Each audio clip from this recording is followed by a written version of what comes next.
శివపార్వతులకి కళ్యాణం చేయటము అనేది చాలా ప్రధానమైనటువంటి అంశం.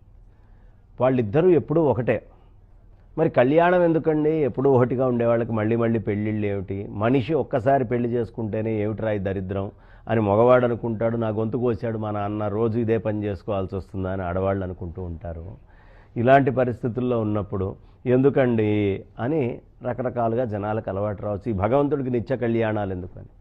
అలా కాదండి, కళ్యాణానికి చాలా అంతరార్థం ఉంది.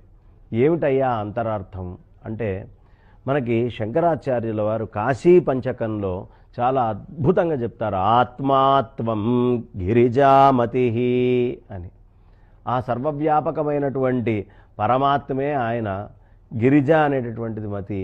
దాన్ని ఆయన చక్కగా అద్భుతంగా భవానీ అమ్మవారిని మతితోటి పోలుస్తారనమాట. కాబట్టి ఈ బుద్ధితోటి పోల్చి ఆయన చెప్పినటువంటిది ఏదైతే ఉందో, ఆత్మస్వరూపంగా శంకరుణ్ణి, మతిస్వరూపంగా ఈ బుద్ధి ఎప్పుడూ పరమాత్మనే ఆశ్రయించి ఉండాలంటే, సర్వవ్యాపకమైన పరమాత్మలో ఐక్యము ఈ బుద్ధిని చేయటమే కళ్యాణము అని చెప్తారు. అంటే పరమాత్మ ఎవరు? అంతటా నిండి ఉన్నాడు, ప్రతి అణువులోనూ అన్ని చోట్ల. అందుగలడు ఇందులే, ఇందుగలడు అందులేడని సందేహము వలదు. చక్రి సర్వోపగతుండెందెందు వెదకి చూచిన అందందేగలడు దానవాగ్రణి వింటే అన్నాడు కదా ఆయన. కాబట్టి ఆయన ఇక్కడున్నాడు అక్కడ లేడు అని చెప్పడానికి లేదు. అంతర్బహిశ్చ తత్సర్వం వ్యాప్య నారాయణ స్థిత. అంతటా నిండి ఉన్నాడు పరమాత్మ. పరమాత్మ లేని చోటు ఉండే అవకాశం ఉందా? లేదు. అంతటా పరమాత్మ నిండి ఉంటే, అంతటా నిండి ఉన్నటువంటి పరమాత్మని మనం ప్రత్యేకంగా చూడాలి అంటే వెదకి చూచిన అనే శబ్దం వాడిగా వెదకటం. వెదకటం ఏం చేస్తుంది? బుద్ధి చేస్తుంది. ఈ బుద్ధి అనేటటువంటి పార్వతీ అమ్మవారు అంతటా నిండి ఉన్నటువంటి ఆ పరమాత్మని. అందుకనే కోశేషు పంచస్వధిరాజమాన బుద్ధిర్భవానీ ప్రతిదేహగేహం సాక్షి శివ సర్వగతోంతరాత్మా సాకాశికాహం నిజబోధరూపా. బుద్ధిర్భవానీ అని చెప్తూ ఉన్నారు. కాబట్టి ఈ బుద్ధి అనబడేటటువంటి భవానీ అమ్మవారు లౌకికమైనటువంటి మాయల్ని చూడకుండా, అరే అది నా కొడుకు, వీడు నా పిల్లవాడు, నా మనవడు, నా భర్త, నా తండ్రి, నా తల్లి, ఇవన్నీ మనం చూస్తూ ఉన్నాం విభజన చేసుకొని. నా కుర్చీ, నా కారు, నా మంచం, నా బండి, నా కంచం అని మనం చూస్తూనే ఉన్నాం కదా. ఇలా కాకుండా అన్నిటి యందు పరమాత్మనే చూసేటటువంటి దాన్ని కళ్యాణము అంటారు. అంటే ఈ బుద్ధి మాయ వైపుకి ప్రయాణం చేయకుండా నిత్యము పరమాత్మ వైపుకి ప్రయాణం చేస్తూ పరమాత్మతో ఐక్యం గనక అయితే దాన్ని మన పెద్దవాళ్ళందరూ కళ్యాణము అని చెప్తారు. ఇది అందరూ ఎప్పుడూ చేయలేరు కాబట్టి ఒక బ్రహ్మగారిని పెట్టి భౌతికంగా అలా కళ్యాణం గనక చేసినట్టయితే మనందరికీ కళ్యాణం జరిగి మనం కూడా సర్వవ్యాపకమైనటువంటి పరమాత్మని నిత్య నిరంతరము దర్శించేటటువంటి స్థాయికి వెళ్తాం. అయితే ఇందులో ఒక అద్భుతం ఉందండి. ఏమిటా అద్భుతము అంటే, కళ్యాణం కనుక మనం చేయిస్తే మన ఇళ్లల్లో కళ్యాణాలు కావాల్సినటువంటి వాళ్ళందరికీ కళ్యాణాలు అవుతాయి. కళ్యాణం కనుక మనం చేయిస్తే అన్ని రకాలైనటువంటి శుభాలు చేయించినటువంటి వాళ్ళకి, చేసుకున్నటువంటి వాళ్ళకి, చూసుకున్నటువంటి వాళ్ళకి అందరికీ కూడా కళ్యాణాలు జరుగుతూ ఉంటాయి. కాబట్టి ఈ కళ్యాణము అనేటటువంటి వైశిష్ట్యం ఏదైతే ఉందో దాన్ని ఎప్పుడూ మర్చిపోకుండా నిత్య నిరంతరము కళ్యాణాదుల్ని మనం చేసుకుంటూ ఉండాలి అని చెప్తారు. అందులో పార్వతీ పరమేశ్వరుల యొక్క కళ్యాణానికి చాలా ప్రత్యేకత. ఆది దంపతులు వాళ్ళు.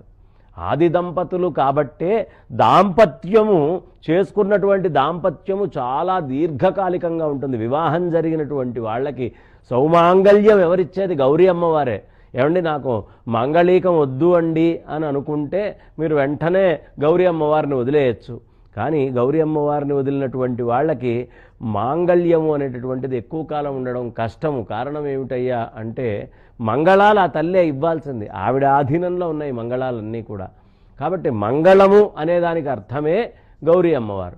ఎక్కడైనా సరే ఆ మంగళాలని శాసించగలిగేటటువంటి తల్లి ఎవరైనా ఉంటే, ఎక్కడైనా మంగళా శాసనం కావాలి అంటే అక్కడ గౌరీ అమ్మవారు ఉండి తీరాల్సిందే. గౌరీ అమ్మ లేనటువంటి మంగళా శాసనం వృధా.